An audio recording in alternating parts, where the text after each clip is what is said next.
version. That means there will be no pilot. Another company at the Springfield airport called Kitty Hawk is starting there, and another lift aircraft will allow people to fly with just an hour of training. No pilot's license. We're just all about safety with this business, right? Obviously open to people that don't have pilot's licenses. We're totally focused on safety. The aircraft itself is just designed to be as safe as possible and fit into this ultralight category. It's kind of a cool ride for Molly, huh? The Dayton Development Coalition said a combination of state and federal funding will pay for some of this. There is also collaboration with the Air Force Research Lab and Wright Pat. However, they would not say how much one of these just might cost you. And now, your Storm Center 7 forecast with Chief Meteorologist McCall Vrydaghs. Not sold quite yet, are you? No, there were two things that I said in that package. One, no, I would not get on something that didn't have a pilot. And then two, that aircraft that said you only need an hour of training. I wonder what the insurance policy would be on that. Three, I'm never getting in a vehicle or a vehicle like that. Yeah. No. She's definitely not going to fly me around anywhere. Not at all. Hey, when it comes to flying, things that you might be flying through the air with the winds you're talking about tomorrow. Yeah, tomorrow. In fact, if you are going to be flying out of the Miami Valley, you may want to check to see if you have any delays, because we'll have some gusty winds and some rain that comes through. But more the winds might slow down your travel a little bit tomorrow, even not only in the air, but on the ground. Okay. Yeah, because of those gusty winds. We'll take a look at that forecast for you outside. Right now, we just have cloudy skies overhead, but not too far off to the west, starting to make its way toward western Illinois. That's the front that we're tracking that is heading our way for your Thursday. The first part of the day will be dry. By lunchtime, that rain is going to be quite close to the Miami Valley and crossing through during the afternoon. As we get a little bit closer to home, you'll notice the cloud cover is thickened up since earlier today. A couple of sprinkles passed on through the northwestern Miami Valley, but outside of that, we have just been dealing with the cloudy skies and dry weather across the area. Winds are still out of the south, and with the cloud cover overhead, we haven't really fallen very far since earlier this evening. Dayton, you're still at 54 degrees, 52 in Troy right now, 55 in Bellefontaine.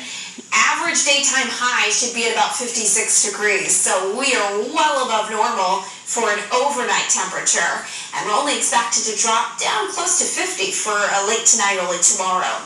When that front comes through tomorrow, ahead of it we get to the upper 60s. Behind it, your high on Friday, 54. Still breezy for Friday, so most of the day it will feel like the 30s and 40s. Yes, talking about wind chills there. And then over the weekend, your high temperature in the low 40s, your morning lows right around the freezing mark. So we have much cooler weather that's going to be moving in. For the bus stop forecast tomorrow, as the kids head out early, it is dry, as I mentioned, right around 51 degrees at pickup. By the time they're coming home from school, there will be rain out there and we'll have some gusty winds. So an umbrella not necessarily going to be helpful, so perhaps a jacket with at least a hood on it later tomorrow afternoon. Better for the kids to walk home from the bus. Temperatures will be already cooling back to those 60s. So here's Futurecast for Thursday. Again, dry early, that's 8:30 in the morning there on the timestamp. There's 1 p.m., rain approaching from the west. Through the afternoon, that rain spreads through, and we will have some times of moderate to heavy downpours that will reduce visibility along with those gusty winds. After 4 o'clock, the rain starts to shift to the east. By 7 p.m., drier and clearing to the west. Might have a few leftover showers there east of 75 around 7 p.m. As we move into the evening hours, we see sky cover clearing out, and you will have a cool and quiet start to Friday. Here's Friday morning, 8 a.m. We'll have some sunshine. That's replaced by cloud cover for the afternoon.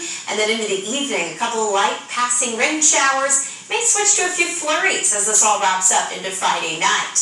When we look at our winds for the next couple of days, they really kick up. Notice tomorrow afternoon we have wind gusts 35 to 40 miles per hour and still windy Thursday night into your Friday. Over the weekend, dry Saturday, cool in the low 40s for a high. Watching Sunday, 42 for your high with a slight chance of a wintry mix later in the day. But I'm starting to see more and more models coming together here. It looks drier and with less chance for that snow shower. But here's Saturday. We take you through hour by hour into the afternoon, just a cloudy to mostly cloudy sky. Sunday we wake up dry. Here's 8 a.m. We move into the afternoon, still quiet there at 4 p.m.